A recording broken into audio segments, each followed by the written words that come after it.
This segment of Delmarva Life is brought to you by Peninsula Regional Medical Center. Well, in our second installment of Driving with Docs, we get to know another physician hospitalist with PRMC, Dr. Robert Coker. Now, in our first Driving with Docs, we got to know Dr. Kurt Wayberg. And now we get to know Dr. Robert Coker as I get to take him to work. Dr. Robert Coker, how are you, sir? Well, thank you. Good to see you. Come on in, get on in. So, Dr. Coker, thank you so much for letting me drive you to work. You're welcome. This morning. So, tell me, what is it that got you started in medicine? Well, I have a passion for science, particularly biology and chemistry, and I really want to help people, and so it was kind of a natural fit. Did you have doctors in the family, or? No. In fact, my sister and I were the first ones to go to college. Really? Oh, yeah. And you enjoy PRMC? Come on, you tell me the bad stories. Tell me the bad stories about the bad people that you have to work with. Oh, the bad people. This is a guy named Kurt Wayberg. You are going to get me in so much trouble. Oh, my God, that guy.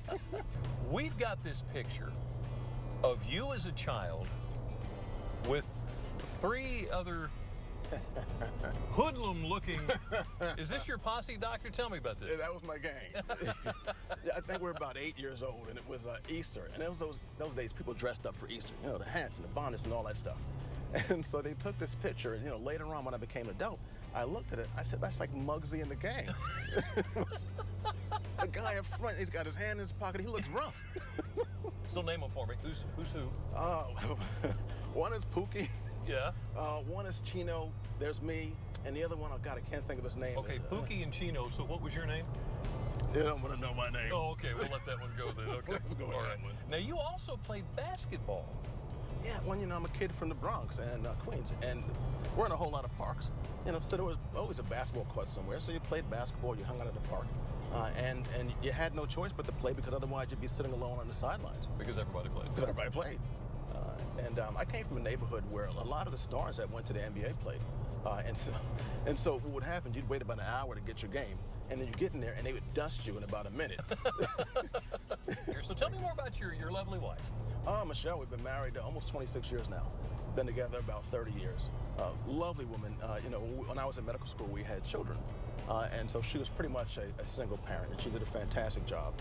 She now owns a yoga studio right here in town. Oh, really? Yeah. Which one? It's called Yoga Flow.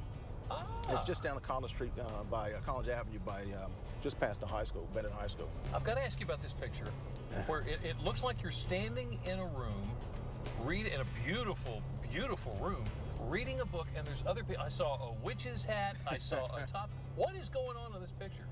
Well, I wrote this book, and it's called The Anand Kochi Curse, and it has kind of some sci-fi stuff going on. It's about an archaeologist, and the archaeologist goes into this cave, and he finds this group of Indians that shapeshift into beasts, and it's funny. So, are you a history buff?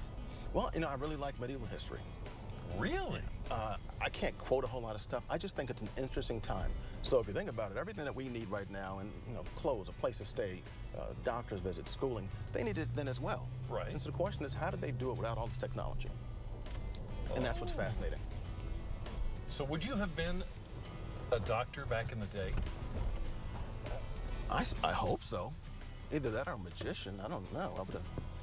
I never thought about that. Sir Coker.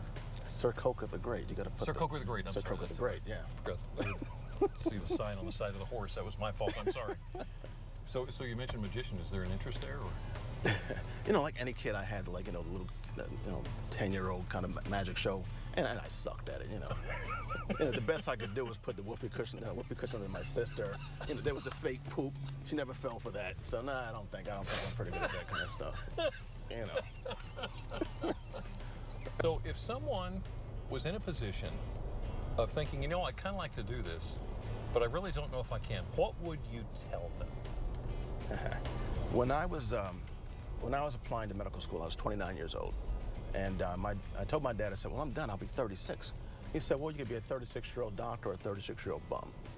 And my advice is, if this is what you want to do, if this is your passion, no matter what stands in your way, go for it.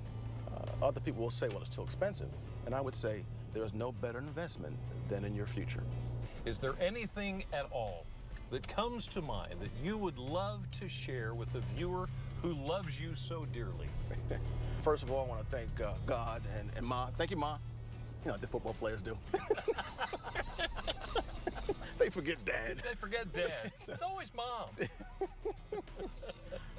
No, I have just been blessed since I came to the Delmarva Peninsula. My wife and I have had a great time. I've been accepted. I've had a fantastic career.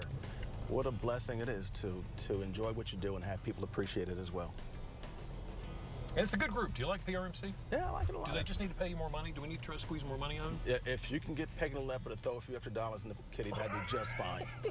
I would not be upset with that at all. More vacation days or something A couple like of those, yeah. Tell them it's training or something. And we'll just go that way. And, you know, and curbside service like this would be okay. I need to come out and see you every day, don't I? Thank you, sir. Thank you so much. So I was curious if Dr. Coker had ever considered doing anything else. And he told me that he wanted to be a Marine and jump out of airplanes. Well, that didn't work out. And then he developed a fear of heights. You know, he said he was from the Bronx. Yeah. He was driving along one time, car broke down, and he went to jump over the rail of the bridge to get on the sidewalk there next to it, except there wasn't a sidewalk there. He was very athletic at the time, and he said he turned around, he grabbed the rail and hung onto it, and it was like a couple hundred feet down the concrete.